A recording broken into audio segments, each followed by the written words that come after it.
নমস্কার বন্ধুগণ, আমি হলাম পিকু এবং আপনারা শুনছেন তিন মূর্তি অডিও।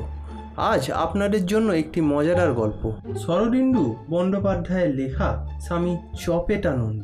আমরা এই গল্পটি নিয়েছি আনন্দ পাবলিশার থেকে প্রকাশিত শরদিন্দু অমনিভার্স চতুর্থ খণ্ড কিশোর সমগ্র এই বইটি থেকে। প্রধান চরিত্রে নেপাল এবং স্বামী চপেটানন্দ। গল্প পাঠে এবং গল্পের অন্যান্য চরিত্রে আমি মানে পিকু। নেপাল চন্দ্র উরুফে জেনারেল ন্যাপলার সঙ্গে বোধহয় তোমাদের পরিচয় আছে। একবার সে বুদ্ধি খাটিয়ে মিশন স্কুলের গুন্ডা ছেলেদেরকে কেমন জব্দ করেছিল সে গল্প হয়তো পড়ে থাকবে। নেপাল ছেলেটি দেখতে রোগা প্যাটকা বটে, আর বয়সও খুব কম, কিন্তু তার মাথায় এত রকম বুদ্ধি আসে যে কেউ তাকে ঘাঁটাতে সাহস করে না। বাংলার মাস্টার বলাইবাবু তার মাথায় গাঁটটা মেরে ভারী বিপদে পড়েছিলেন। সেই থেকে কোনো মাস্টার তার গায়ে হাত তুলতে আর সাহস করে না।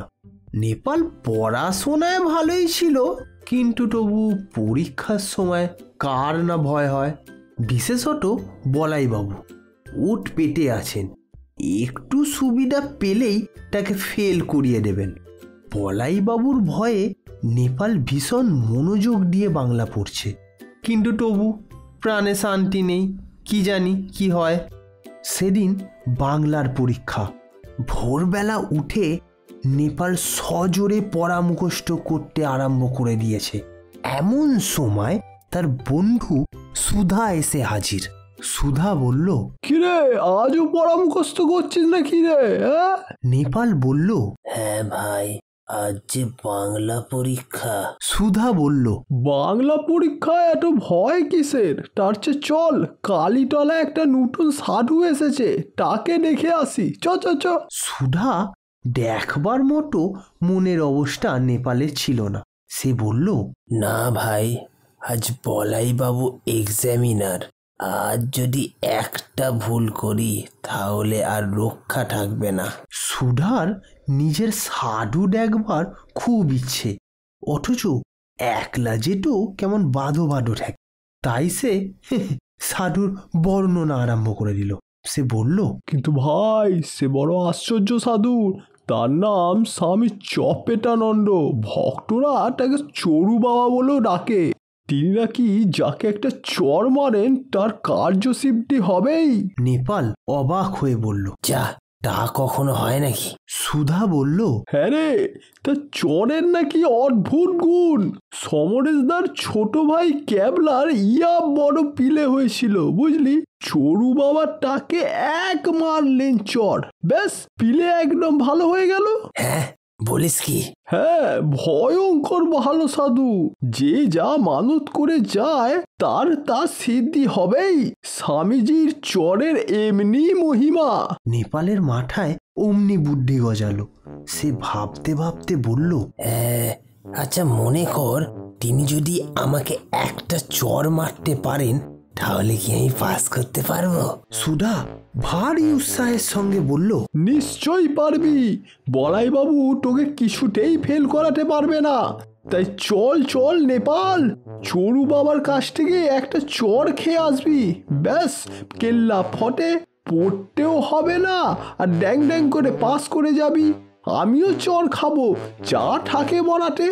হিস্ট্রিটা ভালো লিখতে পারিনি, তারিখগুলো আমার একদম মনে থাকে না। তো চল, আর দেরি নয়, চ চ। নেপাল আর লোভ সামলাতে পারল না। দুই বন্ধু তখন বার হলো গঙ্গার ধারের কালীতলা। সেখানে প্রকাণ্ড এক অশ্বত্থ গাছের নিচে বাঘের চামড়ার ওপর চপেটানন্দ স্বামী বসে আছেন। তখনও ভক্তরা কেউ এসে জোটেনি। সুধা আর নেপাল ভক্তিভরে তাকে প্রণাম করল। বাবাজির চেহারাটি চিমড়ে, মুখে অনেক দাড়ি গোঁফ আছে, চোখ দুটো করমচার মতন লাল। তাকে দেখে ভারী তিরিক্কি মেজাজের লোক বলেই মনে হয়। তিনি আবার কথা কন না, সবসময় মৌনী হয়েই থাকেন। সুধা নেপালকে তিনি হাত তুলে আশীর্বাদ করলেন। চোরু বাবার রুক্ষ চেহারা দেখে নেপালের খুব ভরসা হলো। সে ভাবল নিশ্চয়ই ইনি খুব তেজি সন্ন্যাসী, এর চর কখনো বিফলে হবে না। হাত জোর করে সে বলল, চোরু বাবা, আজ আমার বাংলা পরীক্ষা। প্রিপারেশন ভালোই করেছি, তবু ভয় হচ্ছে বলাইবাবু আমাকে না গোল্লা খাওয়ান। তাই আপনার কাছে এসেছি। আপনি যদি দয়া করে আমাকে একটা চড় মারেন তো বড় ভালো হয়। বেশি জোরে মারবেন না প্রভু, আস্তে মারলেই হবে, কেমন? কিন্তু চোরু মহারাজ তা শুনবেন কেন? তিনি নেপালের গালে একটা 80 শিক্ষা ওজনের চর কষিয়ে দিলেন। নেপাল একে দুর্বল, তার উপর হঠাৎ এত বড় চর সে আশা করেনি। সে একেবারে চিটপটাং হয়ে পড়ে গেল। চপেটানন্দ স্বামী চর মেরেই আবার গম্ভীর হয়ে বসে রইলেন। গালে হাত বোলাতে বোলাতে নেপাল উঠে বসলো। তার মাথাটা কেমন যেন গুলিয়ে গিয়েছিল, কিন্তু তবু কাউকে কিছু বলার নেই। সে তো নিজেই চর খেতে চেয়েছে। সুধা তার হাত ধরে টানতে টানতে বলল, নেপাল চলে আয় বাবা, চলে আয় নেপাল, চলে আয়। তোর কাজ হয়ে গেছে, এবার নিশ্চয়ই পাস করে যাবি। সুধা নিজে আর চর খেলো না। বাবাজি চরের বহর দেখেই তার পিলে চমকে গিয়েছিল। সে মনে মনে ভাবল, কি হবে চর খেয়ে? হিস্ট্রি পরীক্ষা তো হয়েই গেছে, এখন চর খেলে হয়তো কোনো ফলই হবে না। তার চেয়ে নেপাল চর খেয়েছে, এই ভালো হয়েছে। তা ভালো কিন্তু মোটেই হয়নি। নেপাল সেদিন বাংলা পরীক্ষা দিল বটে, কিন্তু চর খেয়ে তার মাথা গুলিয়ে গিয়েছিল বলেই হোক, অথবা সে যে কারণেই হোক, বেচারা পাস করতে পারল না। বলাইবাবু তাকে অনেক গোল্লা দিলেন, ফলে সে 100-র মধ্যে মোটে 12 নম্বর পেল। এদিকে কি করে জানি না স্বামী চপেটানন্দের কাছে চর খাওয়ার খবরটা ক্রমে স্কুলে রাষ্ট্র হয়ে গেল। সবাই নেপালকে ঠাট্টা করতে আরম্ভ করলো। কেউ কেউ বলল, কিরে চর খেলে তো পাস করতে পারলি না? আবার কেউ কেউ বলল, আরেকটা চর খেয়ে আয়, তাহলে তোর মাথায় বুদ্ধি গজাবে, বুঝলি? সেদিন নেপালকে দেখতে পেয়ে গিরিন্ডা বলল, ন্যাপলা, আমি একটা হনুমান পুষেছি, তুই তার সঙ্গে বন্ধুত্ব কর, তাহলে তোর বুদ্ধি বাড়লেও বাড়তে পারে, বুঝলি?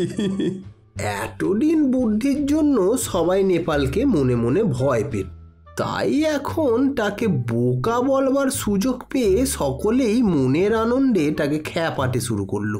নেপালের মনের অবস্থা সহজেই বোঝা যায়। সে ভারী মুজড়ে পড়ল। চোরু বাবাজি যে একটা ভণ্ড সন্ন্যাসী, তাতে আর সন্দেহ রইল না। যদি সে সত্যিকারেরই সাধু হবে, তবে সে ফেল করলো কেন? কয়েকদিন কেটে গেল। তারপর একদিন সন্ধ্যাবেলায় সুধার সঙ্গে খেলার মাঠে নেপালের দেখা হয়। নেপাল মুখ ফিরিয়ে চলে যাচ্ছিল। সুধা অনেক খোসামত করে তার সঙ্গে ভাব করল। নেপাল বলল, তুই যত নষ্টের গোড়া। অনুতপ্ত সুধা বলল, আমি তো ভাই জানতুম না বল, তা এখন রাগ করে কি লাভ বল, যা হওয়ার তো হয়েই গেছে, তার চেয়ে এই ভণ্ড বাবাজিকে জব্দ করি। চোরু বাবাকে জব্দ করবার মতলব নেপালের মাথায় কদিন ধরেই ঘুরছিল, কিন্তু সে কোনো উপায় ঠিক করতে পারছিল না।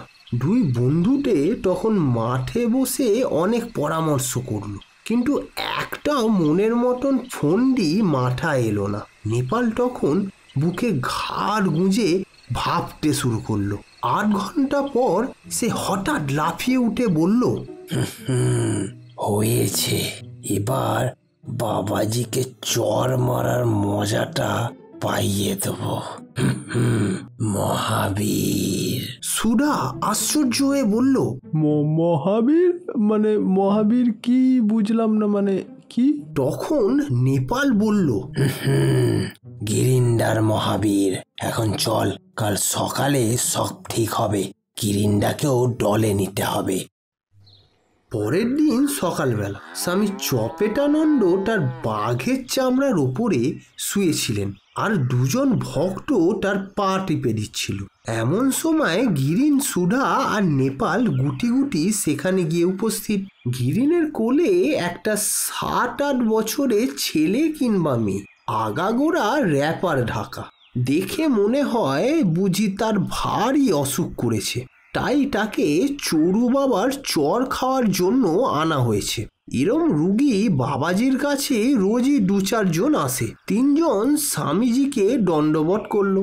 একজন ভক্ত গিরিনের কোলে র্যাপার ঢাকা মূর্তিটি দেখিয়ে বলল, ওর কি হয়েছে?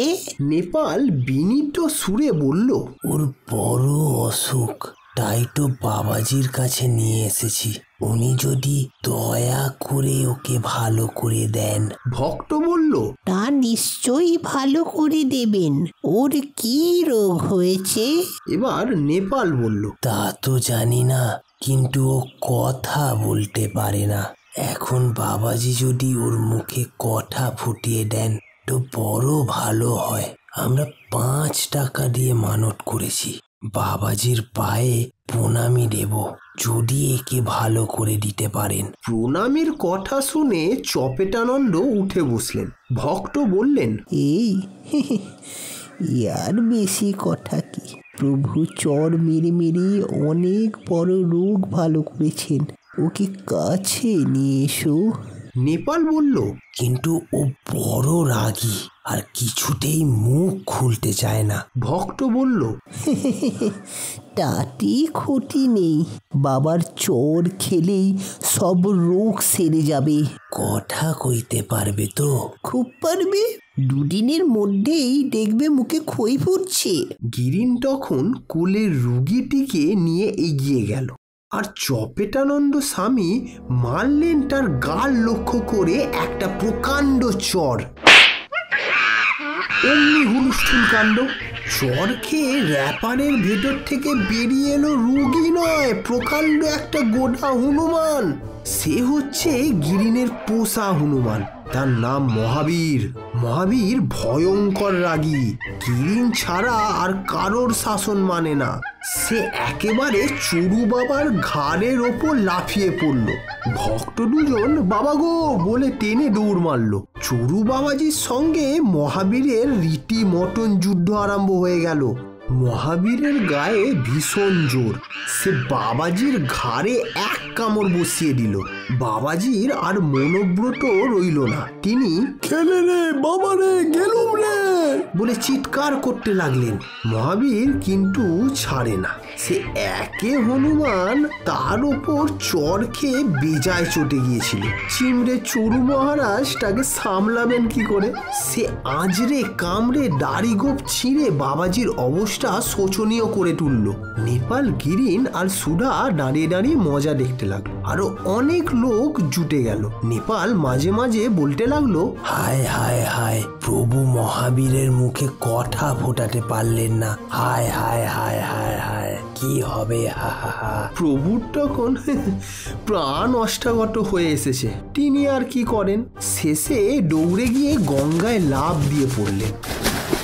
মহাবীর তীরে দাঁড়িয়ে তাকে মুখ ভ্যাংচাতে লাগলো। চপেটানন্দ স্বামী সেই যে সাঁতার কেটে গঙ্গার পার হয়ে পালালেন, আর ফিরে এলেন না। তিনি যে সত্যিকারে সাধু নন, একজন ভণ্ড তপস্বী, তা শহরের লোকেরাও ক্রমে বুঝতে পারল। কারণ দেখা গেল তিনি যাদের চর মেরেছিলেন তারা কেউই সিদ্ধি লাভ করেননি। ফেল হওয়ার দুঃখ নেপালের একেবারেই যায়নি বটে, কিন্তু সে যে প্রতিশোধ নিতে পেরেছে এই আনন্দেই বিভোর হয়ে আছে। তা স্কুলের ছেলেরা আর তাকে নিয়ে ঠাট্টা করে না। শেষ হলো স্বামী চপেটানন্দ। ভিডিওটি যদি ভালো লেগে থাকে লাইক, শেয়ার এবং সাবস্ক্রাইব করতে ভুলবেন না এবং কমেন্ট করে জানাবেন কেমন লাগলো আপনাদের এই গল্পটি। দেখা হচ্ছে পরের একটি কোনো নতুন ভিডিওতে। ভালো থাকবেন এবং সুস্থ থাকবেন।